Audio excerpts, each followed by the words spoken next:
My husband's family always looked down on me, calling me unworthy. He agreed and pulled away. 7 years later, I ran into him at a business gala. He didn't recognize me. I smiled and handed him a contract he never expected.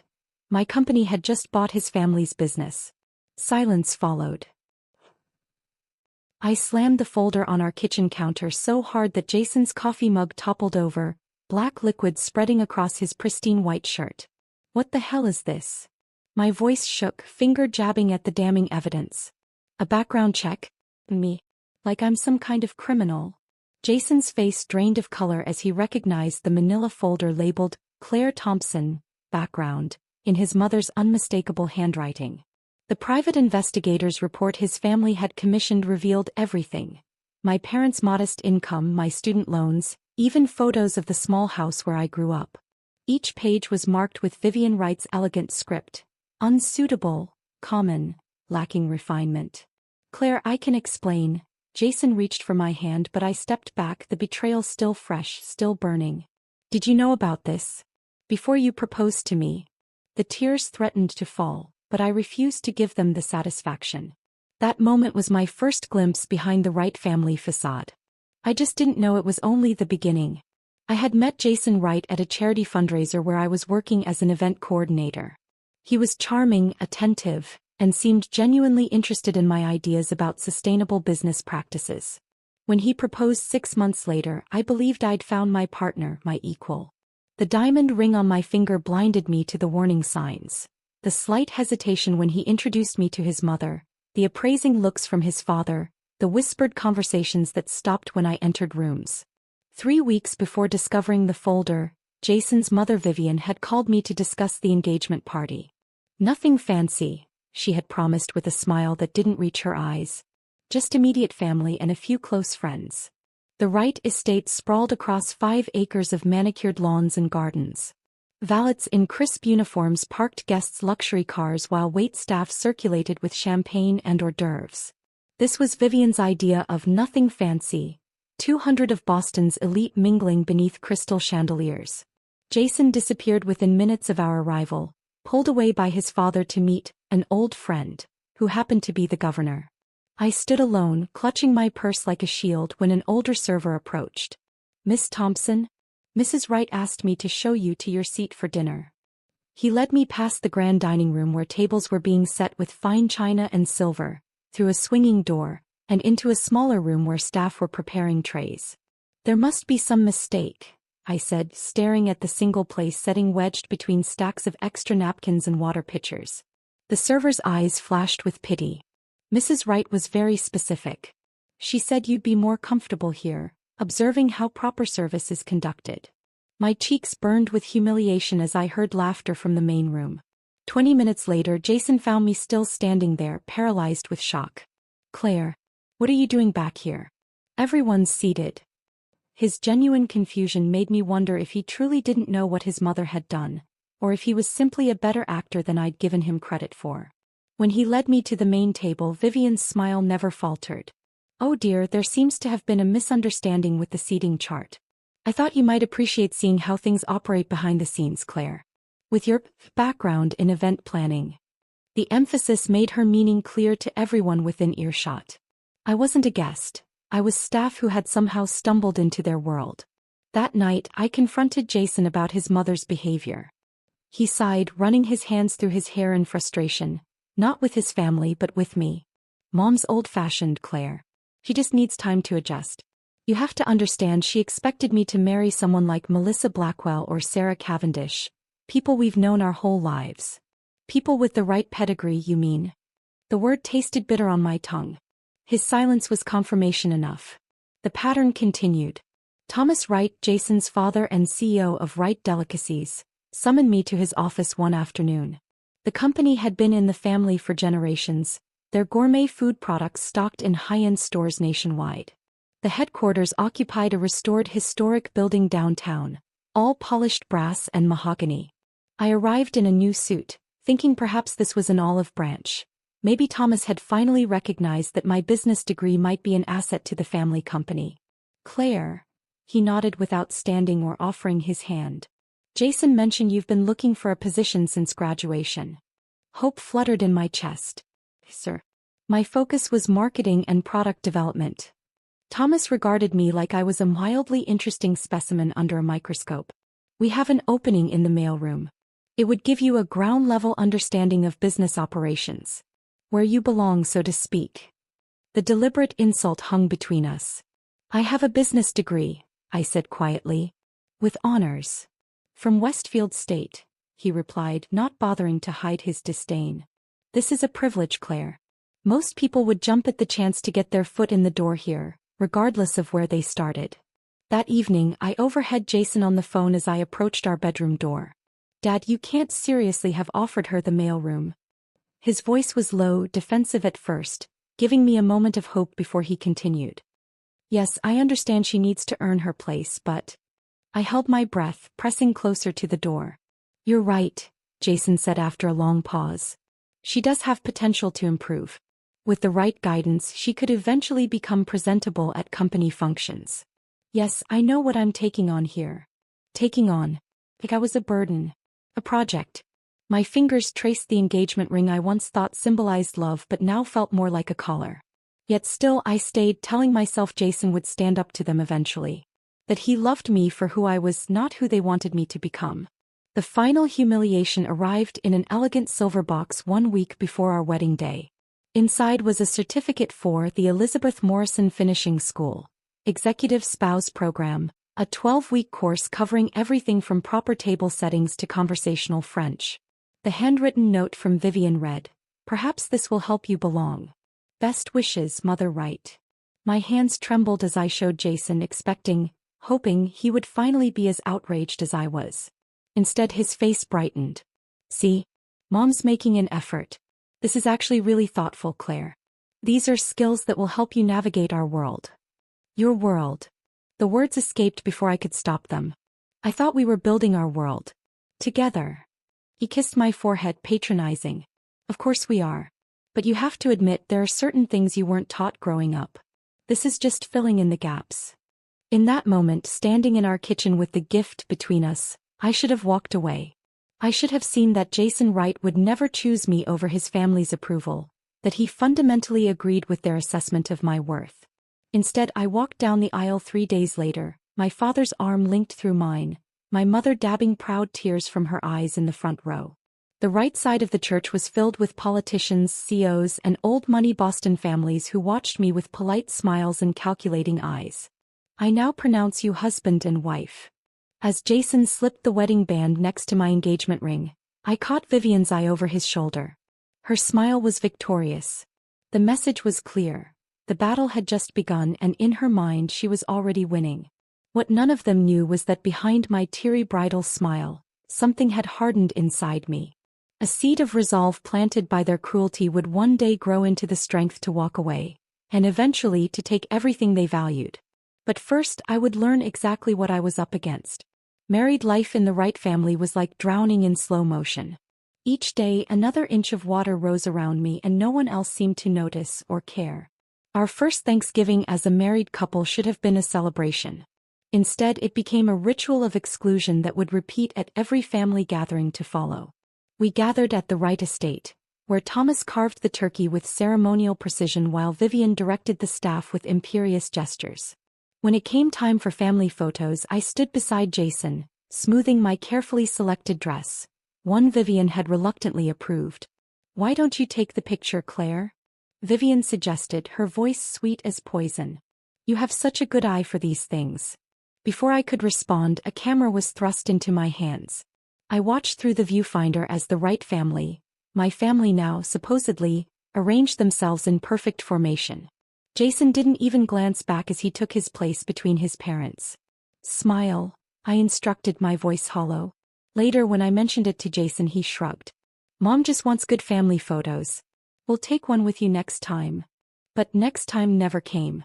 At Christmas, I was dispatched to the kitchen to check on dessert, just as the photographer arrived. At Easter, I was tasked with entertaining distant cousins' children during the main family portrait. Each time Jason's protests grew weaker, his excuses more practiced. I existed in the margins of the Wright family history, present but unrecorded, like a ghost haunting their perfect tableau.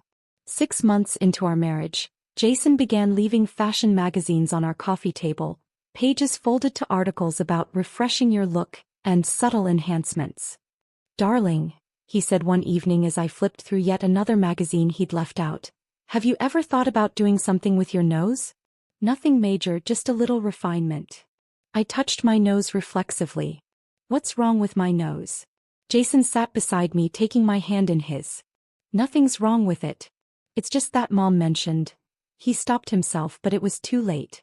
"Your mother discussed my nose?" The hurt was instantaneous, like a slap. "She only wants what's best for us," Jason said, his voice taking on that patronizing tone I'd come to dread. "The annual shareholders meeting is coming up. You'll be photographed for the company newsletter. She thought you might want to present the best possible image." "For the right family brand, you mean?" My voice had gone cold. "Well, yes. It's important. You're a reflection of me now, and I'm a reflection of the company." The suggestions continued, growing more frequent and specific. My hair was too ordinary. Perhaps highlights would add sophistication. My jawline could use slight contouring. Even my walk wasn't right, too casual, lacking proper posture.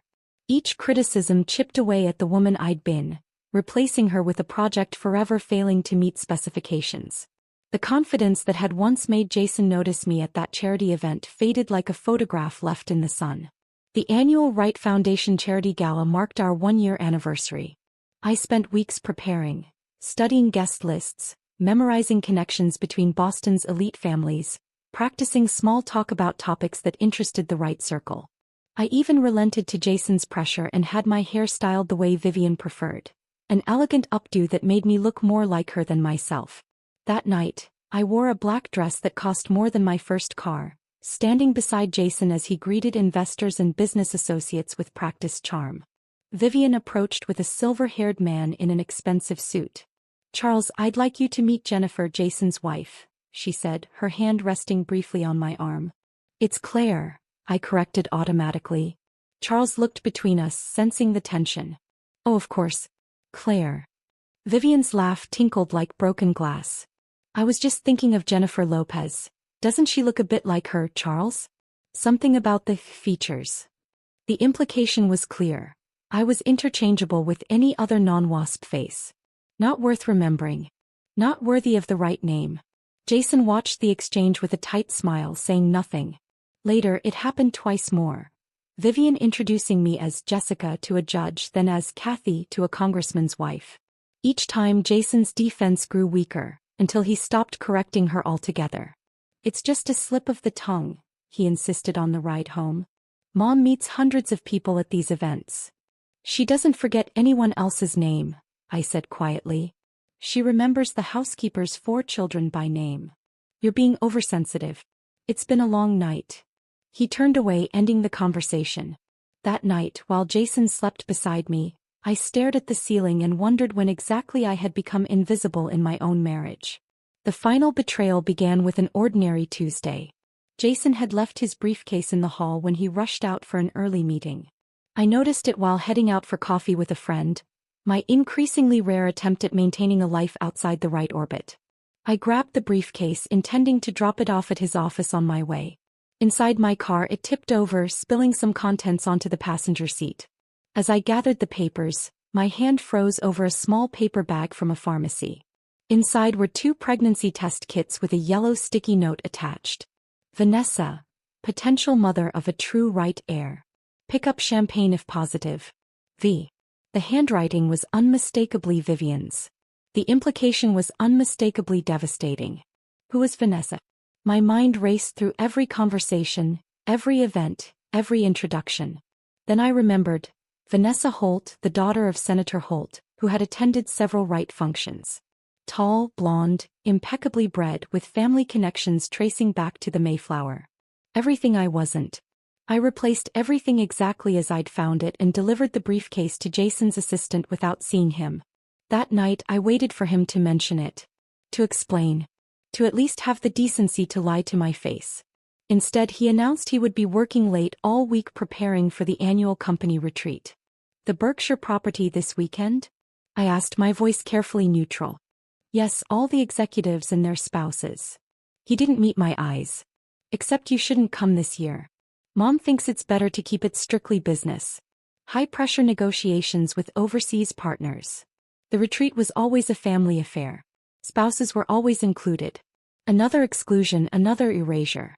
I understand, I said, though I understood far more than he realized. Friday morning, after Jason left for the retreat, I made a decision. I drove to the Berkshire property, a sprawling lodge where the Wrights entertained important clients. I parked down the road and walked the familiar path through the woods that led to the back of the property. Through the floor-to-ceiling windows of the main lodge, I could see them all. Thomas holding court with executives, Vivian directing staff, various company officials mingling. And there was Jason, not in a business meeting, but sitting intimately close to a blonde woman on a secluded couch near the fireplace. Her hand rested on his arm as they laughed about something private. I watched, frozen, as Vivian approached them, beaming with approval. She handed them each a glass of champagne, raising her own in a toast I couldn't hear. I didn't need to. The celebration was clear. The future they were planning, one that didn't include me, was evident in every smile, every touch, every conspiratorial glance. As I turned to leave, numb with the final confirmation of my disposability, I caught a glimpse of my reflection in the darkened window. A ghost at the edges of their world, watching a life that was never truly mine. That night, alone in the house Jason and I supposedly shared, I finally understood. The systematic destruction of my confidence, my identity, my place in the family. It had all been leading to this moment. I hadn't been a wife. I'd been a placeholder until someone worthy came along. I was nothing to them. But as I dried my tears and began to pack my things, I made a silent promise to myself. Someday I would be everything. I signed the divorce papers with a steady hand despite my shattering heart. The Wright family attorney watched me with barely concealed disdain, a man who'd spent the past month trying to bully me into accepting nothing while walking away. You understand that by waiving alimony, you're entitled only to what you brought into the marriage, he said, his voice dripping with condescension. I understand exactly what I'm walking away from, I replied, meeting his gaze. What he didn't know was that I had already taken something far more valuable than money. For 3 weeks while Jason was working late with Vanessa, I had been working late too, meticulously copying information from Jason's home office. Contract details, supplier agreements, production schedules. Jason, so certain of my irrelevance, had never bothered to hide his work files. His password was still our wedding date, a date he'd soon be eager to forget. Wright Delicacy's entire supply chain lay exposed in those documents. Their dependency on 3 key suppliers who provided their signature ingredients, exclusivity contracts set to expire within 2 years, and their shocking markup on products marketed as artisanal but mass-produced in factories that cut corners on quality. Most valuable was a folder marked International Expansion, Thomas Wright's 5-year plan to enter Asian markets with watered-down versions of their premium products. The margins would be astronomical, the quality compromised. Classic Wright business ethics. I walked out of the attorney's office owning nothing but the clothes on my back, my business degree, and the blueprint for the Wright family's vulnerabilities. They thought I was leaving with nothing. I knew I was leaving with everything I needed. My first stop wasn't a new apartment or a friend's couch. It was a bus terminal with a one-way ticket to Portland, Oregon, as far from Boston's claustrophobic social circles as I could reasonably get. The distance wasn't just geographical, it was existential. Claire Wright would disappear, and from her ashes, a new Claire Thompson would emerge. Portland welcomed me with its misty mornings and coffee shop entrepreneurs.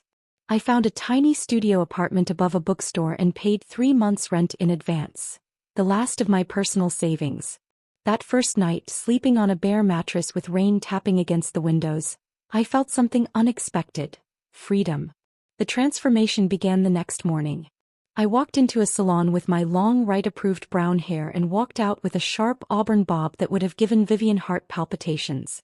The stylist, a woman with tattoo sleeves and kind eyes, studied my face as I sat in her chair.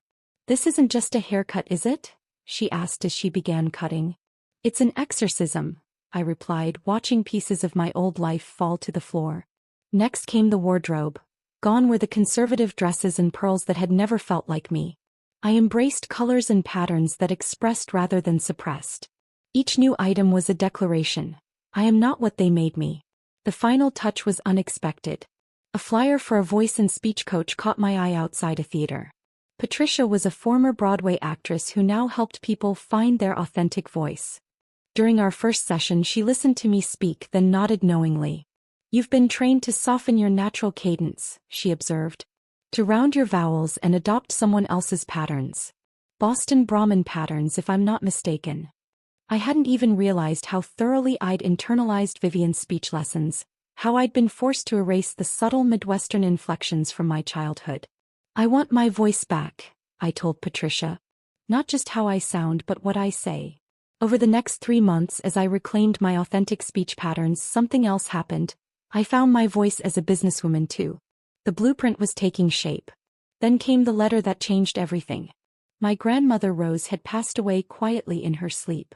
We'd been close when I was growing up, but the right years had created distance. Another relationship sacrificed on the altar of my marriage. Now she was gone, and along with my grief came an unexpected inheritance. $30,000 and a box of personal effects. The money was a lifeline, but it was the box that proved priceless. Among her belongings were journals dating back to the 1960s when she had worked as a recipe developer for a small specialty foods company called Heartland Harvest. The entries detailed her development of preserve recipes using unique combinations of fruits and herbs, recipes that sounded eerily familiar. One entry from September 1967 caught my eye. "Mr. Wright toured the facility today.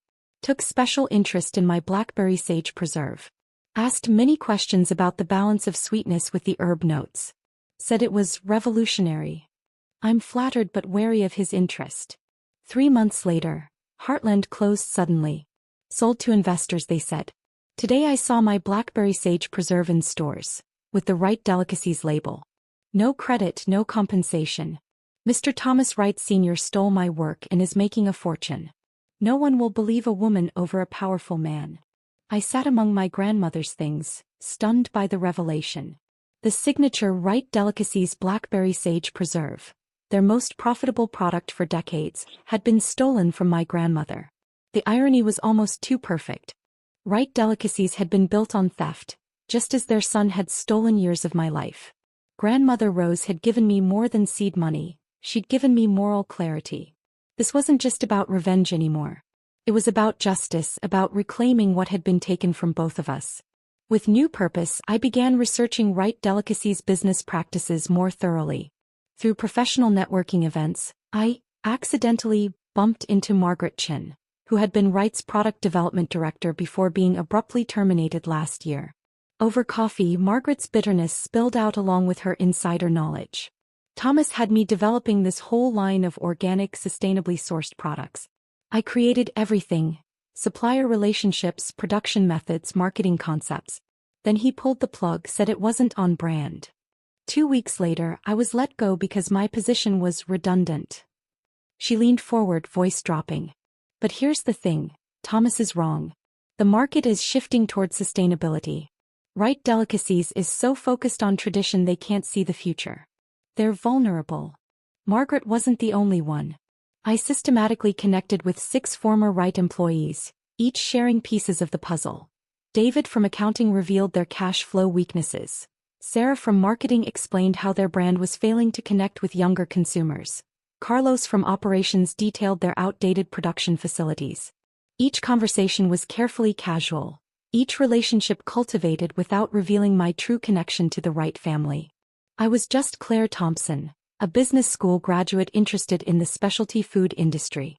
My Wright past was buried under my new appearance, new voice, new state, invisible but informing every move. The final piece fell into place during a sustainable business conference where I met Liam Carter, a food industry angel investor with a passion for ethical business practices. Unlike Jason, Liam actually listened when I spoke, his eyes lighting up as I outlined my vision for a different kind of food company. The problem with traditional food corporations is they're built on exploitation of workers, of consumers, of the environment, I explained, thinking of my grandmother's stolen recipes. There's room for a company that does better while doing well financially. Liam studied my business plan with growing excitement. This isn't just idealistic, it's strategically brilliant. You've identified real market gaps. What I didn't tell him was that those gaps were specifically the ones Wright Delicacies had created or ignored. Every aspect of my business plan for Thompson Roots was designed not just to succeed, but to succeed at their expense. Where Wright Delicacies was hierarchical, Thompson Roots would be collaborative. Where they exploited suppliers, we would partner with them. Where they cut corners on quality to increase profits, we would prioritize integrity. And we would begin with a blackberry sage preserve based on my grandmother's original recipe, the one that had launched the Wright empire. "I'd like to be your silent partner," Liam offered after our third meeting. "You have the vision and the drive. I have the capital and connections." 1 month later, Thompson Roots consisted of one employee, me, working out of a small commercial kitchen with my grandmother's journals open beside me as I recreated her recipes. But in my mind, I could already see the empire it would become. An empire built specifically to dismantle the House of Wright, brick by brick. They had spent years making me invisible. Little did they know, invisibility had become my superpower. Thompson Roots grew like the very plants we championed, organically, steadily reaching toward the light. Our first year was lean but purposeful.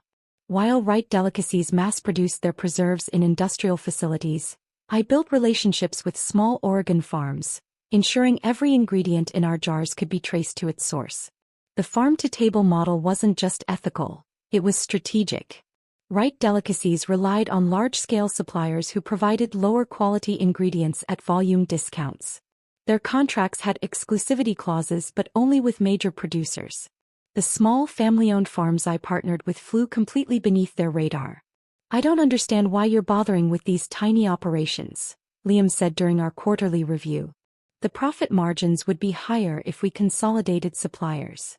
I showed him the numbers I'd never share publicly, our projected growth curve intersecting with Wright Delicacies' market share in exactly 3 years.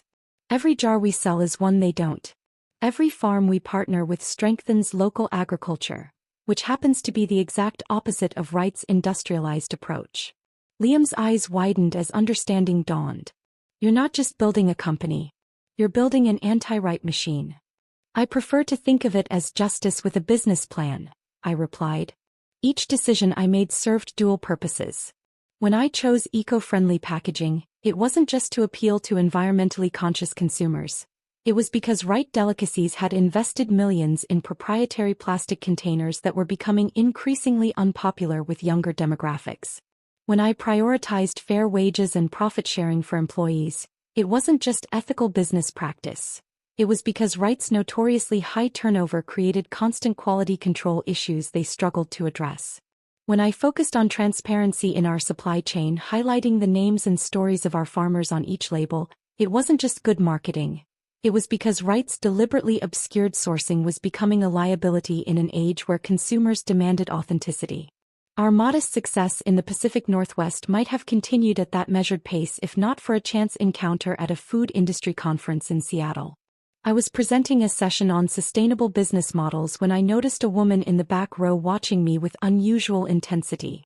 Something in her sharp gaze reminded me of someone, though I couldn't place who. She approached afterward, extending her hand. "Catherine Holt." Impressive presentation. The name hit me like a physical blow. Holt. As in Senator Holt. As in Vanessa Holt, the woman Jason had betrayed me with. I maintained my composure, shaking her hand with a smile that revealed nothing of my internal shock. "Claire Thompson. Thank you for coming. Your approach to ethical business is refreshing," she said. "I've spent 10 years in corporate marketing watching companies pretend to care about sustainability while doing the bare minimum. I'd love to hear more about Thompson Roots." Over coffee, Catherine revealed she was Vanessa's older sister, though they hadn't spoken in years. "Family estrangement is my personal specialty," she said with a bitter laugh. "My father groomed Vanessa to be the perfect political accessory, pretty, polished, and utterly without principles. I refused to play that game. I studied her, weighing risks against opportunities. What happened between you two?" Catherine's expression darkened. "I blew the whistle on some questionable campaign finance practices in my father's last senatorial race. Vanessa was furious, not because he'd done anything wrong but because I'd threatened the family image. That's all that matters to people like them." She paused, sipping her coffee.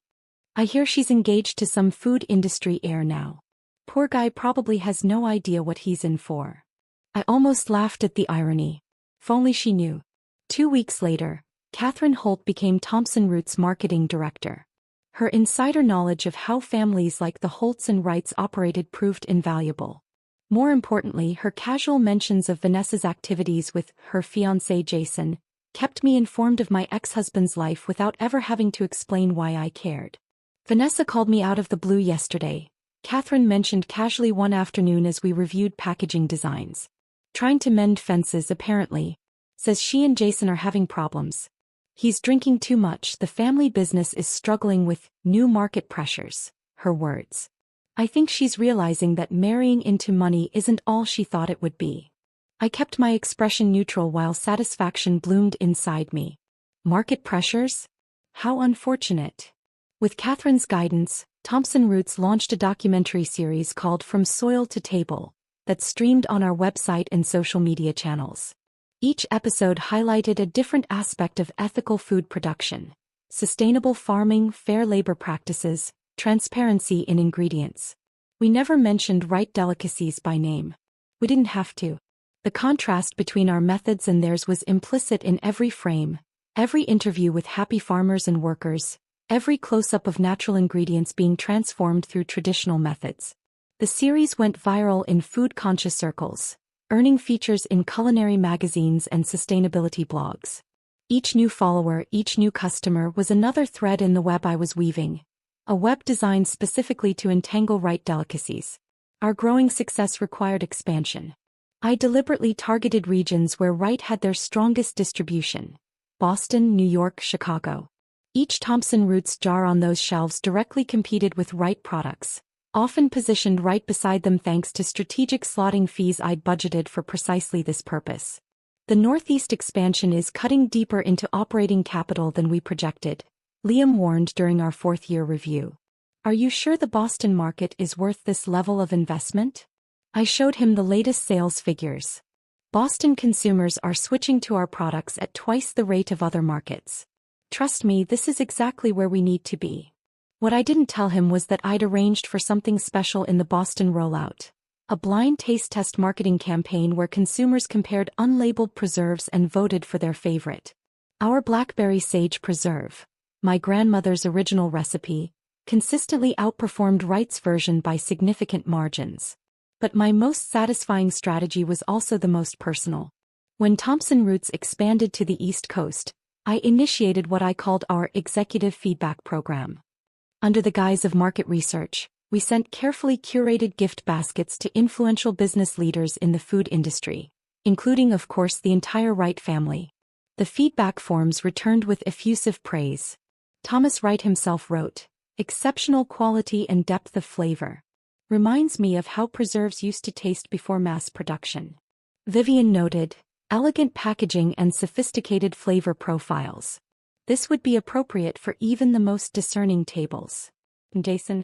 His comments were the most gratifying, superior to anything currently on the market. Wright delicacies should consider this a serious competitor. I kept those feedback forms in a special folder, reading them on difficult days when doubts crept in. They hadn't recognized my company name. They certainly wouldn't recognize me when the time came for our paths to cross again. Thompson Roots was still small compared to Wright delicacies, a David to their Goliath.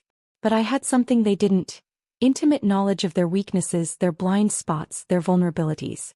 And unlike them, I had nothing to lose. The spider's web was nearly complete. All that remained was to draw them in for the final confrontation, a meeting that would occur at the upcoming National Food Innovation Gala, where industry leaders gathered to network and showcase their latest products. The Wrights would be there. They were always there, basking in their legacy status. This year, Thompson Roots had been nominated for the Rising Star Award, an honor that would put us on the main stage. An honor that would ensure the Wrights would be watching when I stepped up to the microphone. They had discarded me, believing I would disappear into insignificance. Instead, I had transformed into their most dangerous adversary, one they couldn't see coming until it was too late. 7 years of careful planning was about to culminate in a single moment of recognition. And I was ready. 2 weeks before the National Food Innovation Gala, I orchestrated what would appear to be a coincidence but was, in fact, the opening move in my endgame. Lawrence Barrett, Wright Delicacy's largest investor, would be speaking at a sustainable business panel in Boston. I made sure Thompson Roots sponsored the coffee break immediately following his session. Lawrence was exactly as Catherine had described him. Mid-60s, impeccably dressed, with the sharp eyes of someone who built his fortune by seeing opportunities others missed. I approached him as he added cream to his coffee. "Mr. Barrett?" "Claire Thompson, founder of Thompson Roots. Your panel insights were fascinating." His handshake was firm, his smile practiced. "Thompson Roots, the preserves company from Oregon, correct? Impressive growth trajectory. You've been following our progress?" I asked, feigning surprise. "I follow everything in the specialty foods sector." He studied me with new interest. "Your Rising Star nomination is well-deserved." We chatted about market trends and sustainability initiatives. Then carefully I steered the conversation toward his investment portfolio. "I understand you're a significant investor in Wright Delicacies," I said. "Their traditional approach certainly dominated the market for decades." Barrett's expression shifted subtly at my use of past tense. "Thomas Wright has built a remarkable legacy." "Legacy is a powerful word," I agreed. "Though I sometimes wonder if traditional companies can adapt quickly enough to changing consumer preferences. Our research shows millennials and Gen Z are willing to pay premium prices, but only for genuine transparency and ethical sourcing." I shared selected data from our market analysis. Information that directly highlighted Wright Delicacy's vulnerabilities without ever naming them. Barrett asked increasingly pointed questions. His concern was palpable. "Perhaps we should continue this conversation over dinner next week," he suggested as we parted. "I'd be delighted," I replied, knowing that by then he would be researching Thompson Roots thoroughly and questioning his Wright Delicacy's investment. The next day, Catherine burst into my office, her face flushed with excitement. "You won't believe what my sister just told me. She's filing for divorce." My heart skipped a beat. "Vanessa is leaving Jason?" She said he's become impossible to live with. Apparently, Wright Delicacies is in serious financial trouble. Multiple suppliers are threatening to break contracts over late payments. Jason's drinking heavily and Thomas is refusing to change strategies despite falling market share. I kept my expression neutral. "How unfortunate." "Here's the kicker," Catherine continued, leaning forward conspiratorially. "Vanessa is already seeing someone else, Congressman Andrew Fitzgerald. She told me she needs to secure her future with someone who still has one." The ruthless calculation was so perfectly Vanessa, so perfectly Wright adjacent, that I almost admired it. Jason had served his purpose in her life just as I once had in his. The symmetry was poetic. "The gala is going to be awkward for them," I observed, imagining Jason's humiliation. "Especially since they'll both be there." Catherine's eyes widened. "You know what this means for our plan, right? Jason will be vulnerable. Distracted." "Perfect timing," I agreed. Our plan to acquire Wright Delicacies had just become significantly easier. The night of the gala arrived with perfect dramatic timing. A light snow fell over Boston as my car pulled up to the historic hotel venue. I stepped out wearing a gown the color of blackberries, my grandmother's locket around my neck containing a small photo of her, my silent partner in this 7-year journey. Inside, the ballroom glittered with crystal and ambition. Industry leaders networked over champagne while screens displayed the nominated companies. Thompson Roots' promotional video played alongside those of much larger corporations, including Wright Delicacies.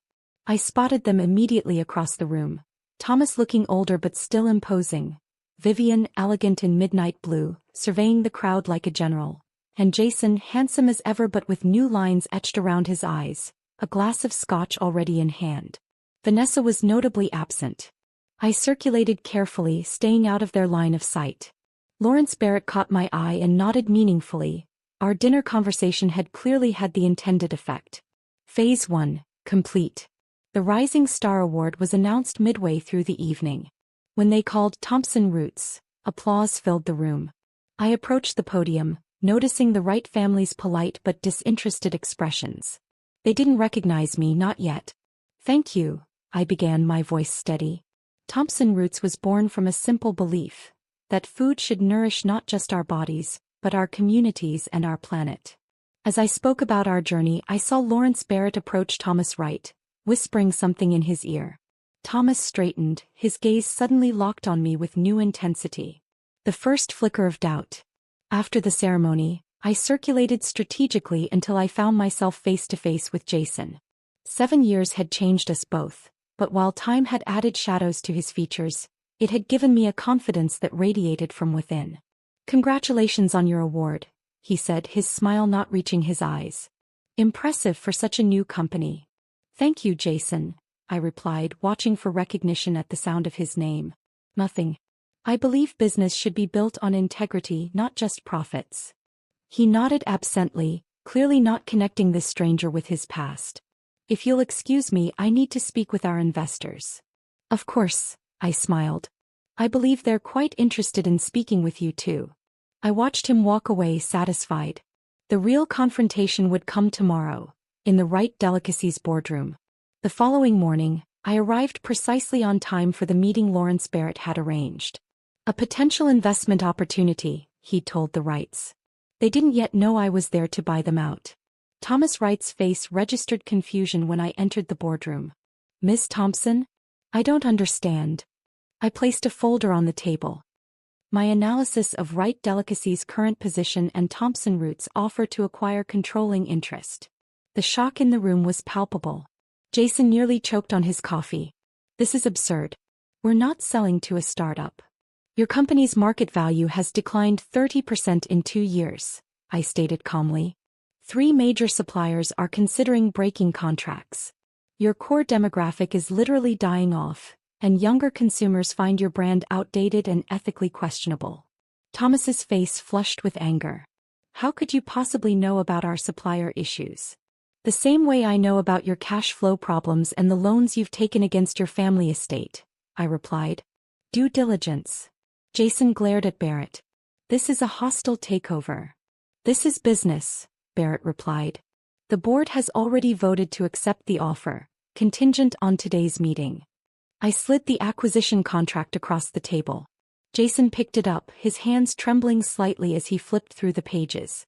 "Sign it," Thomas ordered, his voice resigned. "We can't fight this." As Jason's pen hesitated over the signature line, I decided it was time. I reached up and removed my grandmother's locket, opening it to reveal her photograph. "Before you sign, you might want to know who you're selling to," I said quietly. Jason looked up, irritation crossing his features, then froze. The pen slipped from his fingers, spattering ink across the contract. "Claire." His voice was barely a whisper. "Hello, Jason. It's been 7 years. Vivian gasped, finally connecting the dots. "Impossible. I believe the term you preferred was unworthy," I replied, my gaze steady. "Funny how things change." Jason signed the contract in stunned silence, unable to form words. As he pushed it back toward me, I slid another document forward. My grandmother's journal entry about the stolen blackberry sage preserve recipe. "You should know that Thompson Root's success wasn't just about business strategy," I explained. "It was about reclaiming what was stolen, including my grandmother Rose Thompson's original recipes that built Wright Delicacies' reputation." Thomas's face drained of color as he recognized the recipe details. His hand clutched at his chest, his breathing suddenly labored. This is slander. This is documented fact," I corrected as Vivian rushed to her husband's side. "Perhaps you should call a doctor." As paramedics stabilized Thomas for what turned out to be a mild heart attack, I completed the acquisition paperwork. By afternoon, Thompson Roots officially owned Wright Delicacies. My final act was perhaps the most personal. That evening I drove to the Wright estate, my company's property now, though I'd allow them to remain there temporarily. On the doorstep, I left a single jar of blackberry sage preserve in Wright Delicacies packaging, but with a Thompson Roots label carefully placed over it. Attached was a handwritten note, reclaimed, not stolen, just like my worth. 7 years earlier I had walked away with nothing but my name and my dignity. Now I had returned to take everything else. Not out of vengeance but justice, for myself, for my grandmother, for everyone the Wrights had deemed unworthy. In the game they'd started, I'd achieved what they never expected. Checkmate. If this story of sweet revenge had you on the edge of your seat, smash that like button right now. Was it when Claire discovered the background check folder? Or maybe when she finally revealed herself in that boardroom? What was your favorite moment from Claire's journey? Drop it in the comments below. Don't miss more thrilling stories like this. Subscribe and hit that notification bell so you never miss an upload. Looking for more stories of karma and justice? Check out my playlist.